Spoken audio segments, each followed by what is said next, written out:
Hi, it's Dr. Friedman. Let's take a look at the first assignment of the DJ drop. So we're in our folder for the end of the year assignments, and you need to start here and make sure that you've read all the information. This gives you an overview of the entire project. And as I said before, we're going to be working through the project assignment by assignment to build onto this project over time. We're going to, when you get your Soundtrap file link in your email, you then go to the first assignment page, drum beat, add chords. So let's talk about this assignment. You're creating a piece over the next several assignments being one and the same Soundtrap file. So you can use the same file to keep adding and adding, as I said before. Today, we're going to be talking about and creating the drums and chords and harmony. So for this assignment, and over time we'll be adding these, for this assignment today, this first assignment, you're going to record a drum beat of your choice and a chord progression over 4 measures. So the last assignments we did, we talked about drum beats and how to record a drum beat of your choice.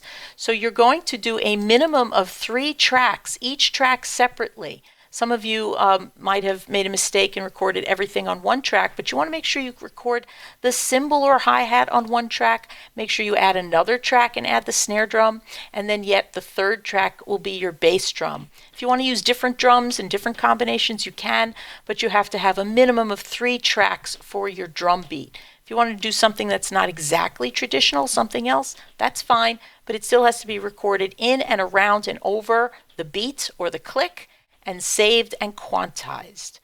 You must record with the metronome set slower so that you are accurate to the beat and you can quantize much more easily.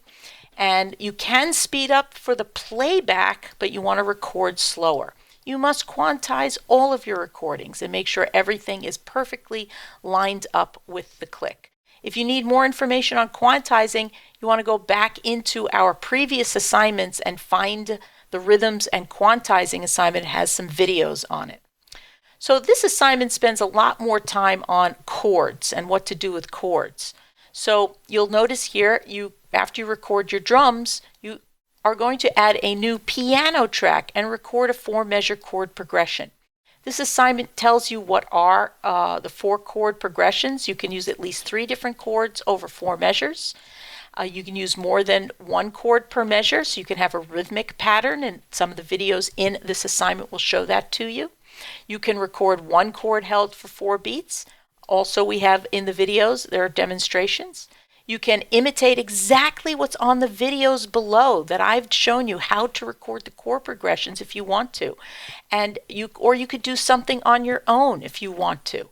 The chord map that is below can be a good guide. So you must record slower than the default setting of 120 to be as accurate, and you must quantize all of your recordings. After you've recorded and quantized, after you have finished recording, you can set a tempo for the genre of music that you'd like or the style of music that you'd like. If you like hip hop, try a tempo. If you like pop or rock, if you like dance music, set the tempo and play back your stuff and see what it sounds like. So the rest of the material here is to show you how to record chords. Even if you've never touched a piano keyboard, know nothing about it, the videos below will give you everything you need to know to record the chords. It is not difficult, only if you watch the videos below, and you can play along to the videos for practice. So these are some basics of the piano keyboard that you'll see here, what are called generic intervals at the piano keyboard, chords and scale degrees, so you understand how we build chords and what chords are, and these are triads. What are the different components of triads, and some common chord progressions. And then I have some videos on how to create these chords and chord progressions using a keyboard, a computer keyboard, if you don't have a piano keyboard, and you'll see a couple of videos here. And then if you want to do something where you create your own chord progression, this is showing you how to use the simple chord map so that you can, after you've watched all the other videos, understand these Roman numerals 1, 2, 3, 4, 5, and this is Roman numeral 6 for those of you who don't remember. And I'll see about adding something to the assignment sheet. And so basically you could use the chord map so you can come up with your own progression that might not be something that's on the videos. So let's take a look at the Soundtrap file and see how to create this first assignment. So you'll see I have a Soundtrap file, and your file that you get will be blank. And I've added drums. So here's my first drum, and you could choose whatever drum kits that you want. And I recorded my hi-hat. So let's take a listen to this hi-hat. And the click is on. I could turn it off just to hear the hi-hat if I want to. Great. I recorded a snare drum with the hi-hat. You can hear it. I recorded a bass drum. So this is what my drums sound like. So I have here, and I'll double click on this now and call this hi-hat. And I'd like you to please change the names here also. And this is a snare drum. That's very helpful to keep track of your tracks. And this is my bass drum. Great.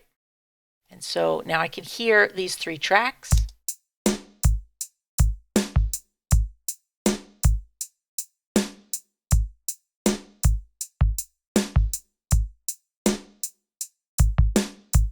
So I created a 4-bar phrase. If you wanted to just create one measure that is repeated throughout, you could do that. A 2-bar phrase, you could do whatever you like, just as long as you record, save, and quantize your own drum beat.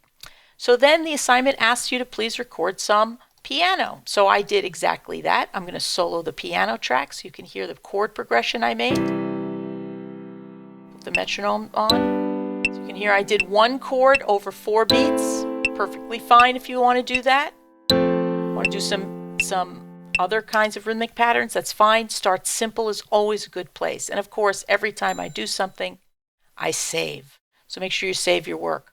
So this was the tempo I recorded, but I'm going to do something that's a little bit more like hip hop. So I'm going to change this tempo now to 92 and see what is my piece all together? What does it sound like if I play them all together?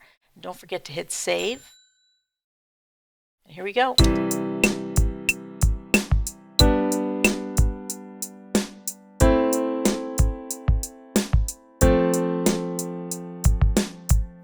Great.